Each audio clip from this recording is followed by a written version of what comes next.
Welcome to Lyme Dialogues, Kris. Before we get on to discussing your book, Bitten, can you tell me how you became interested in Lyme disease? Yes, well, it's personal. In 2002, my family went to Martha's Vineyard, an island off Massachusetts. And after the vacation, we came back to California, and both my husband and I got sicker than we'd ever been before. And for the next year,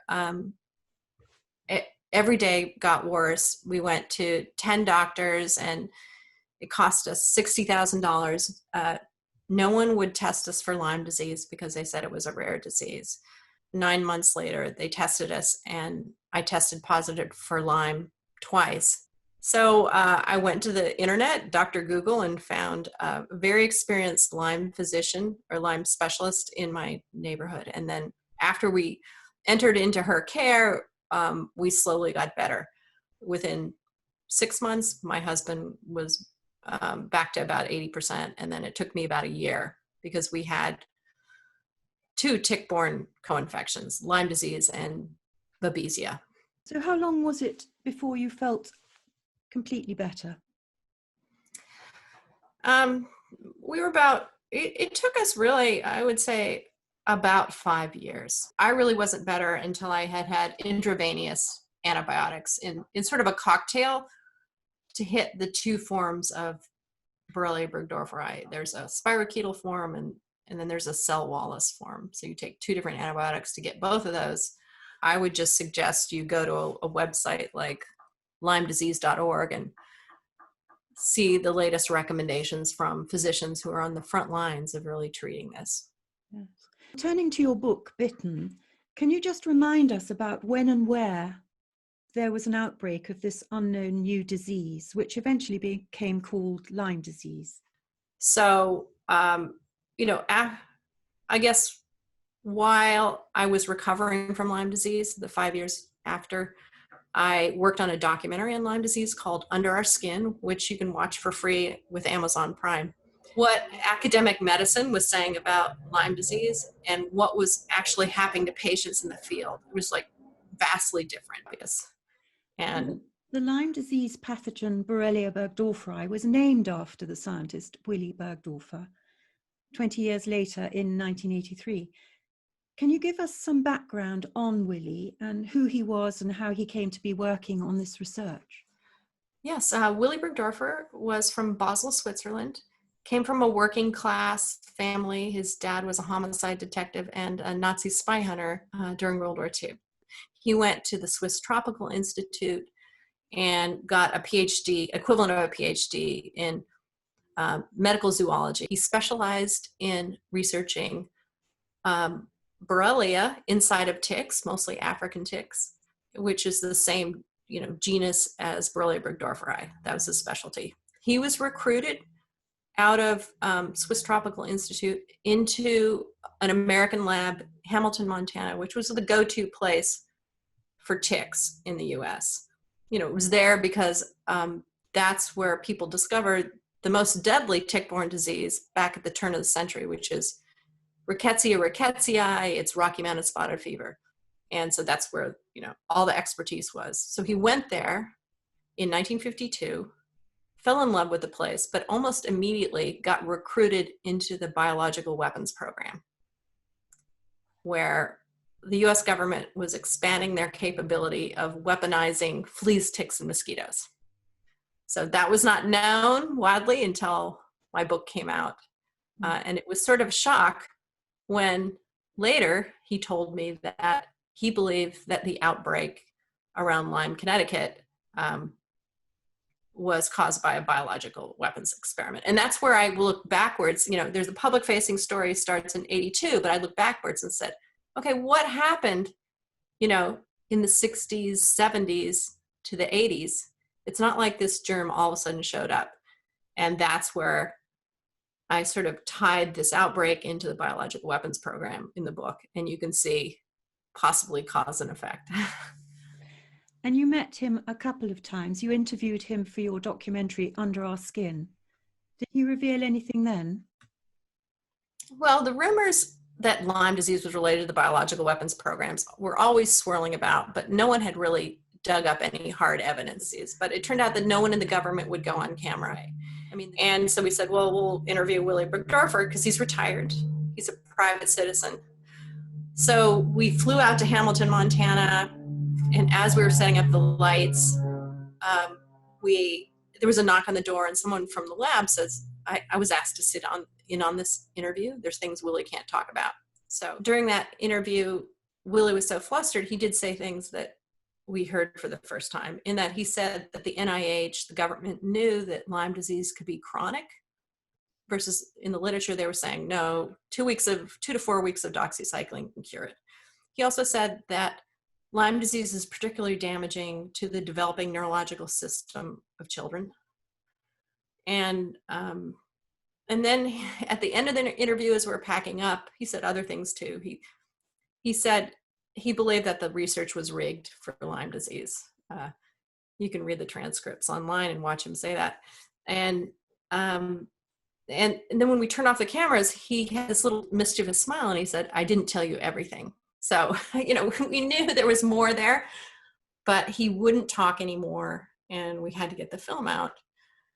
And it wasn't till years later, that was in 2007, and 2013, I went out to see him again for the book, and he revealed even more with jaw-dropping information.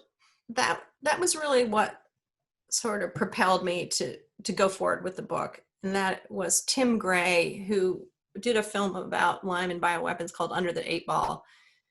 He went out after that film was released to see Willie and had quite a long interview and got Willie to say that he thought that the outbreak of sickness that we call Lyme disease now was caused by a biological weapon that was developed in his lab, back during the Cold War, 50s, 60s.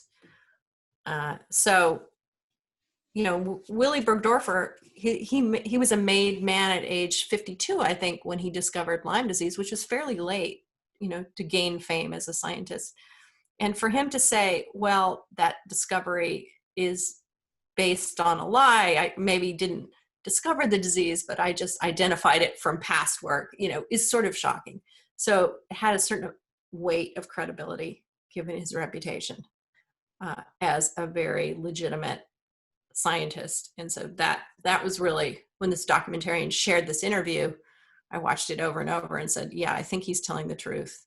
And I think this information needs to get out there.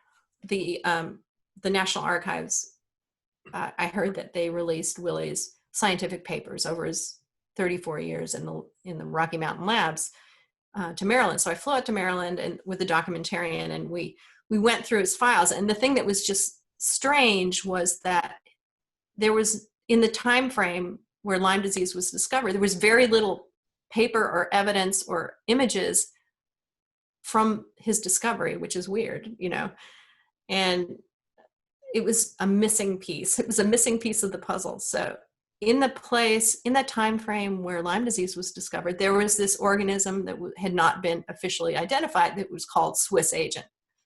And it looked like all the blood samples from the patients around Lyme, Connecticut, tested positive for this Swiss agent. And I couldn't find it in the open literature on Google. So I said, well, the only way to get the answer to this is to visit Willie. So I flew out November of 2013, and I interviewed him for a couple hours. And that was when,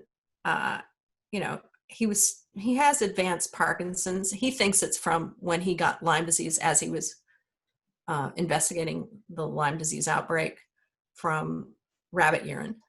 That's what he said. But when I was there, he just decided to tell it all. And he says, yeah, when I came out to the United States in 52, I was in the biological weapons program, and they had me trying to mass produce ticks so that they can be dropped on the enemies.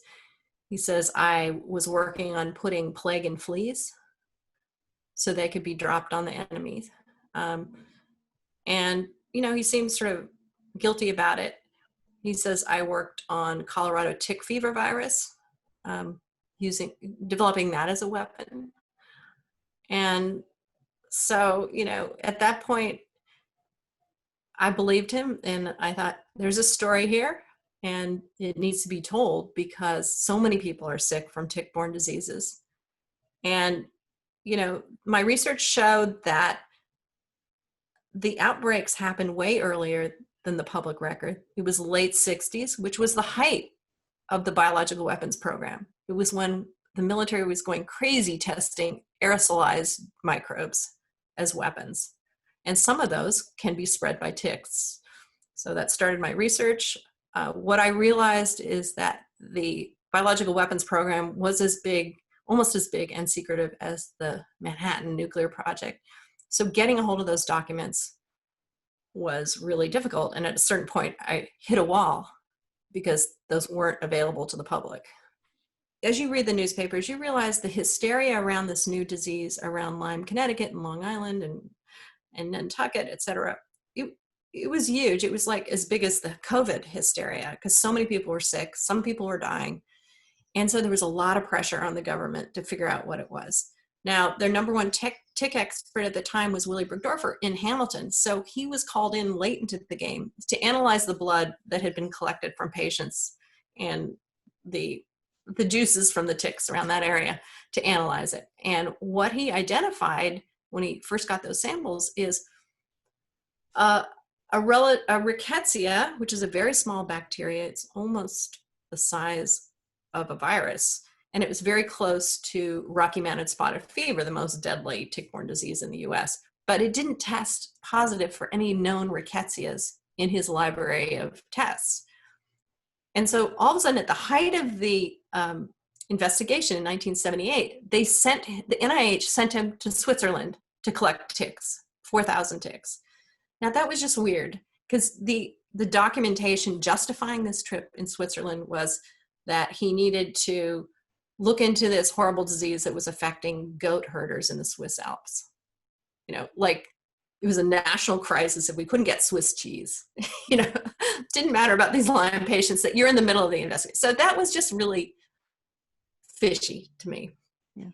And so what happens is he collects these 4,000 ticks in Switzerland, and he develops he takes those ticks back to the lab, and they develop an assay for that new rickettsial he discovered in Switzerland, which he named Swiss agent.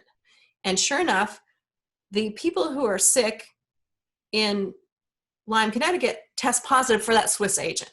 Now, birds do not fly from Switzerland to Lyme, Connecticut. That's not like a bird flyway zone. So that raised a lot of flags to me. And to me, what that really said is, did Willie really discover a new organism, or did he identify it from a bioweapon that he knew was used in Europe, during the Cold War? And, Willie did take credit for the Swiss agent discovered in Switzerland, but he never acknowledged, after a certain point, the existence of this Swiss agent in America. And to this day, there's nothing there. And what Willie told me was, this rickettsial was in everything. He says it was in more patients than the spirochetes, but I was told to sweep it under the rug, to find photos without that rickettsia in them in my discovery article. At the beginning of 80, every mention of Swiss Agent USA disappeared. In fact, I had an early draft of his science discovery article that mentioned this strange rickettsia that hadn't been identified. And he, in this early handwritten draft of the discovery article, he goes, well, we need to keep this on the radar because we don't know if it's significant. Is it part of the problem of the Lyme disease outbreak, this rickettsia plus the spirochete, or is it really the cause? And then by the time the final article came out, that section was gone, and no one ever heard of Swiss Agent USA again. So what my book says is a call to action is there a rickettsia involved in this illness, especially in 20% of the people with supposedly Lyme disease who are treated with the standard protocol stay sick. Are they sick because it's rickettsia? You decided to go to see Willie yourself, and you filmed him. And did he come out with, did he mention any other revelations to you? You know, the fact that he worked for the Fort Detrick, the headquarters of the Biological Weapons Program, that he was weaponizing Colorado tick fever virus, that he was mass producing ticks and mosquitoes for the bioweapons program. They were putting yellow fever in the mosquitoes. You know, that was a starting point.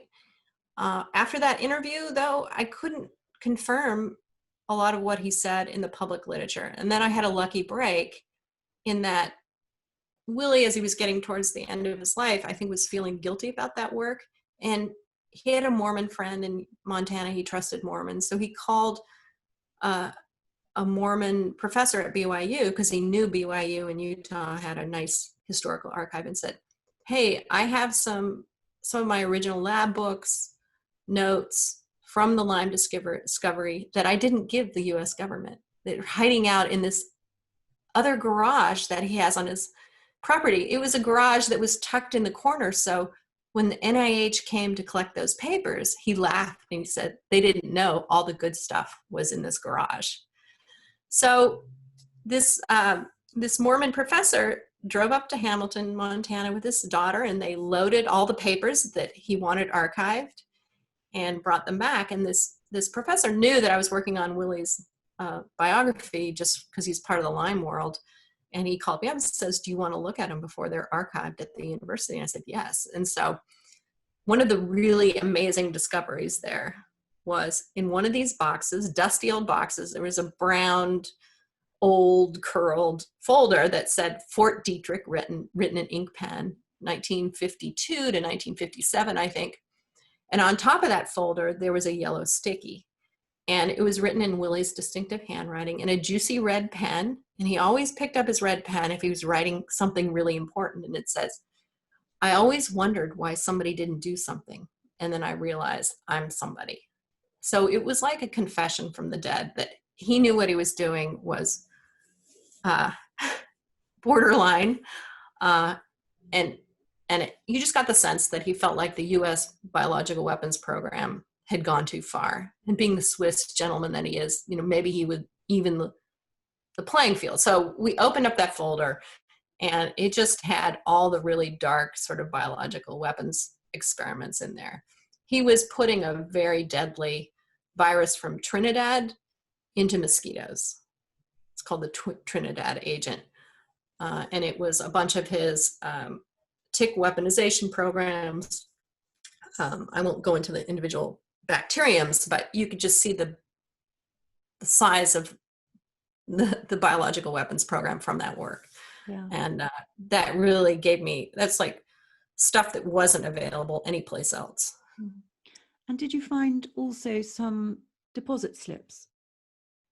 Oh, so that, that was revealing, he hid a bunch of his financial receipts all over the place. I don't know if he didn't want his second wife to find it or what, but tucked in the technical documents were receipts. There was a receipt for a Swiss bank account that appears to be secret that was opened in 1974, right after he had attended a conference in Austria where there were a lot of Russians there.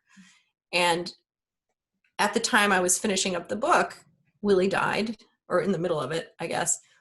And it turned out that he died with more money than anyone in his family knew. And they didn't know about the secret Swiss bank account.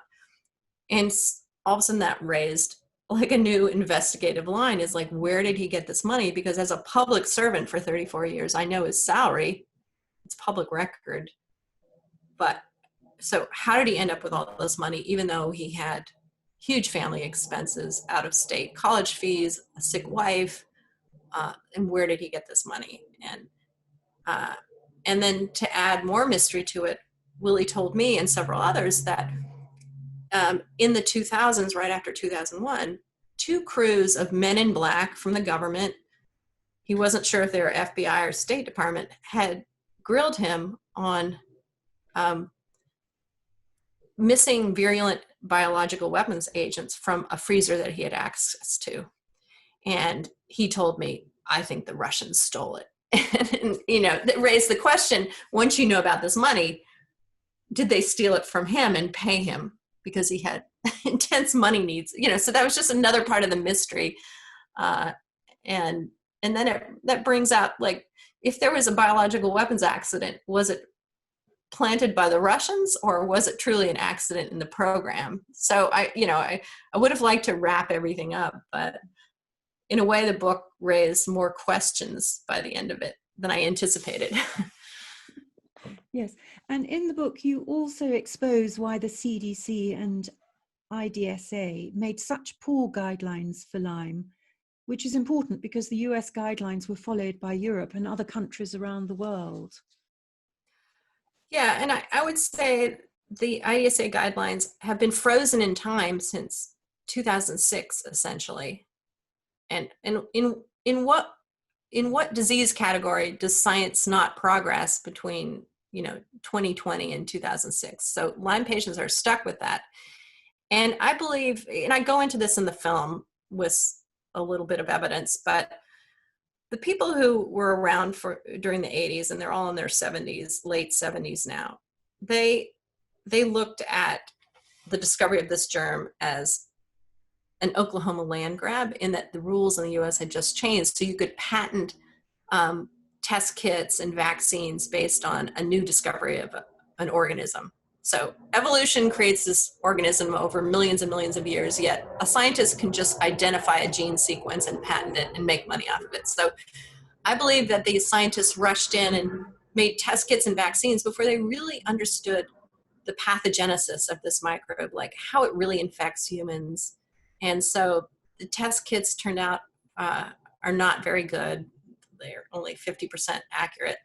And the vaccine that they helped develop was pulled from the market for a variety of reasons. But we are somehow stuck with that disease definition, test kits, 25 years later, and it hasn't moved on. And a lot of it is because these academic researchers are sort of invested in this original definition and everything, and they don't want to move on. They don't want to say they're wrong, and the disease is underfunded. So I explain that maybe more eloquently in the film, but that's part of, it's a complicated disease, the politics, and there are a lot of factors. It's not one simple answer of what went wrong.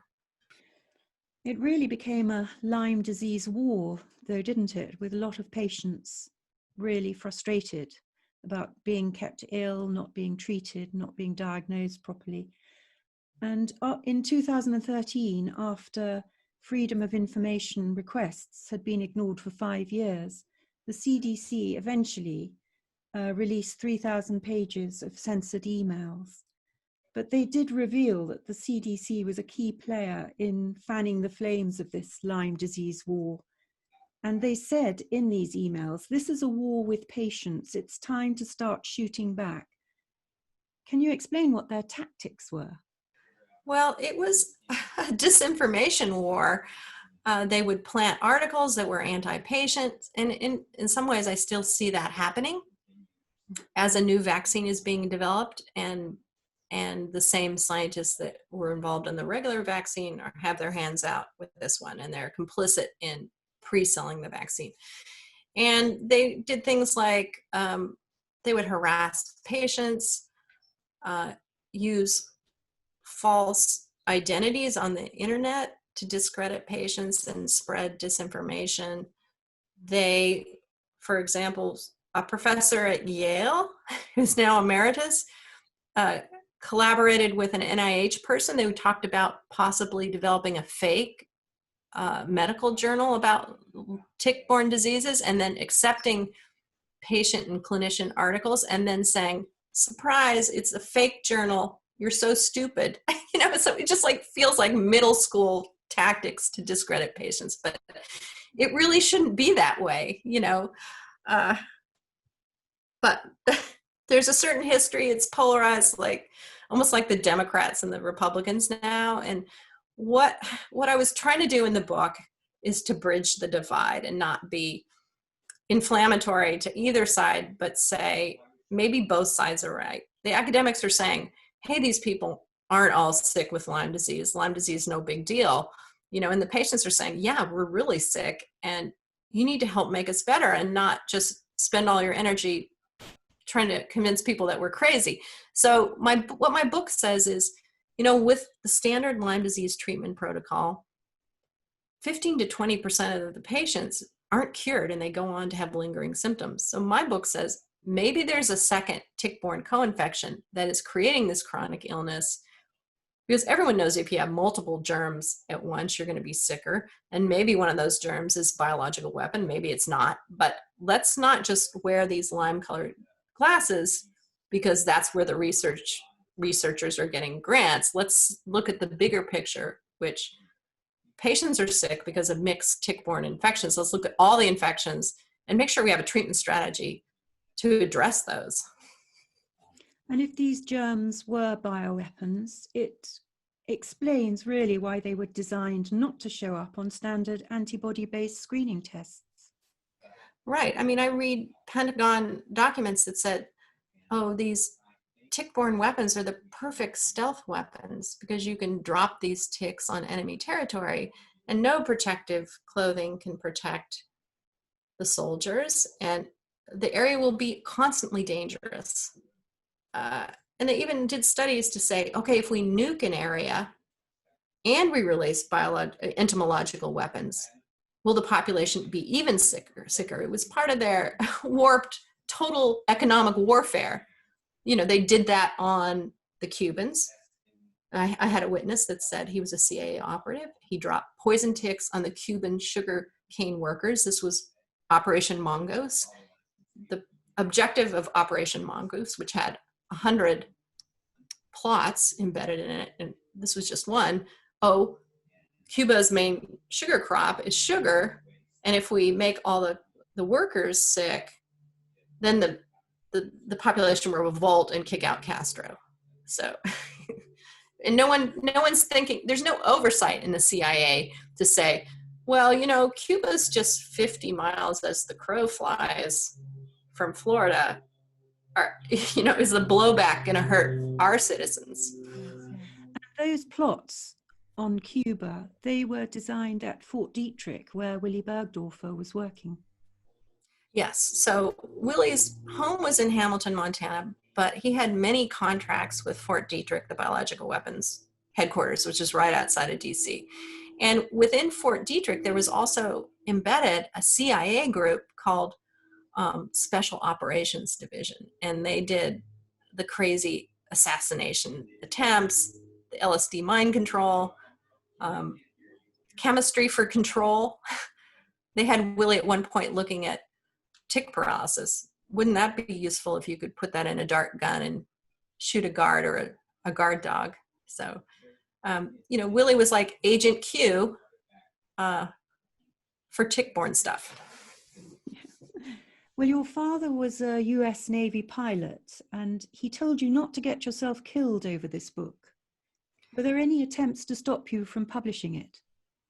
Well, I had a lot of people warn me that I needed to watch my back, including some people who worked for the CIA and were in biosecurity, because the stakes of letting this information out are pretty big. If you look at the Agent Orange damages legally or Tuskegee experiment, it would be costly for the government to admit this right now. I personally never felt like my life was in danger, but I know when I went to Hamilton, Montana, which has a Biolevel 4 lab, I was being surveyed. At one point, I highly suspect they were reading my emails because someone came up to me in the restaurant and mentioned 3 things that were in my emails that week, which were really bizarre.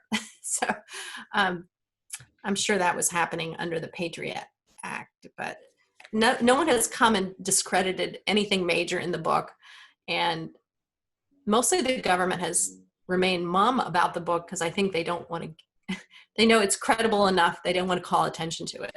I must say, I used to think Willy Bergdorfer was the hero in this story, but after reading your book, I'm not so sure. Do you think they named the spirochete or the Lyme disease after him just to keep him quiet?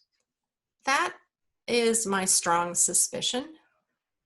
And certainly I've talked to the people that worked alongside him in the discovery, and they check the discovery chapter, and they feel a great deal of resentment that Willie got so much credit for the discovery when really, like most things in science, it was a team effort.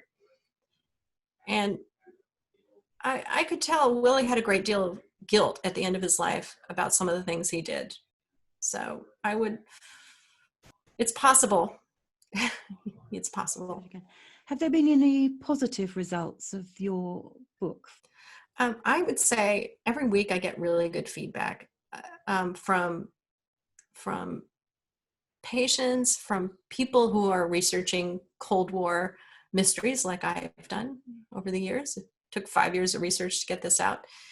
And then I get secret love letters from some scientists who thank me for really shining light on new evidence and on the outbreak and how it happened. And for example, just shining a light on the importance of rickettsias in the disease manifestations that we're seeing in the mysterious Swiss agent.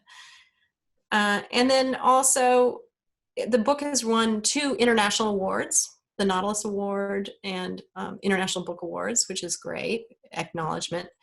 And then it's been picked up by a film crew in Manhattan. So they want to do a Netflix style TV series. And they've been working on that for almost a year. So hopefully that'll be out in a year or 2. That's brilliant. Congratulations. Oh, thanks. Thanks. And isn't there a congressman who's taken up your cause? Oh, yes. I forgot about that. So Congressman Kris Smith from New Jersey read the book. And of course, his state is right near New York, and it's very impacted by Lyme disease. And he says this, he waved it in front of C-SPAN and said, this book is really credible. And, you know, if the military had these open air, uncontrolled experiments on ticks like they did in Virginia with radioactive ticks, and who knows what happened around Lyme, Connecticut, he says, we need the government to declassify these documents because it will give a leg up to our researchers to know, okay, what tick-borne diseases were released where from planes, trucks, ships, and on the government research side, what kind of cures and treatments did they develop? Because anytime you develop a bioweapon, you have to have something to protect your soldiers. So let's declassify all that. And I know I've been trying for years to get to those documents, and it's really hard. And a lot of them were destroyed. So it's been 50 years since those experiments. It's time to release them and move on and and if the government broke it, they need to fix it. And do you see any parallels between COVID-19 and Lyme disease? A lot of parallels, actually. And it really brings up the question, when there's a freaky new outbreak of disease, is it natural or unnatural? And so as part of the research process of looking into whether Lyme disease was a bioweapon or not, I read the scientific literature on natural versus unnatural. And so this one seminal article on that says, well, first of all, is this outbreak a point source outbreak? And so Lyme disease, there was 2 point source outbreaks. There was one in Wisconsin and then one here. With COVID, it was Wuhan. And I have the clues. Is it a highly unusual event with large numbers of casualties? In both cases, yes. Was there higher morbidity and mortality than is expected? Both diseases, yes. And is it an uncommon disease? Yes. And then point source outbreak. Clue number 5 is multiple epidemics. And then what I found in my research is there were 3 freaky new diseases that came out in the late 60s, right at the height of the biological weapons program.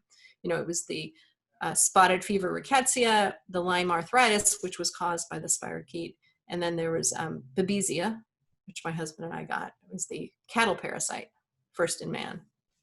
The US and the UK government were working together. Do you have any evidence of tests taking place in this country? I don't have hard evidence of that. I know that when Willy Burgdorfer first came to Hamilton, Montana, one of his first meetings was in Canada, right outside of Calgary at Suffield Experimental Station. And that was a big meeting where they were sharing information about bug-borne weapons. And I know high-level people from the UK were there, and Canada and the US. So they were sharing information there. I know that there was anthrax experiments on Gruniard Island off the UK. That's proven. The thing about Swiss Agent makes me think that there were open air tests around the communist territories with ticks. I mean, I suspect that. I know there was a lot of travel to Yugoslavia and Czechoslovakia, which were both communist controlled at that time. But no, I have not found any proof. I'm still looking. But the fact that the same organism was in Switzerland on the border of Germany and France, that Swiss agent, and it was also in the US, it makes me think, how could that be? Well, I think our time is up, Kris, but that's been absolutely fascinating. And I really did enjoy your book and also the documentaries. I think they're fantastic. And I'll put them on the website so that people can find them. Okay, well, thank you so much, Angela. You very much researched the area completely. Do you have Lyme disease yourself? Yes, I do. Yes. Well, I've had it for 25 years. And how are you doing? I'm doing fine, apart from chronic fatigue. So, things could be a lot worse. I had to have a sleep this afternoon before I talk to you.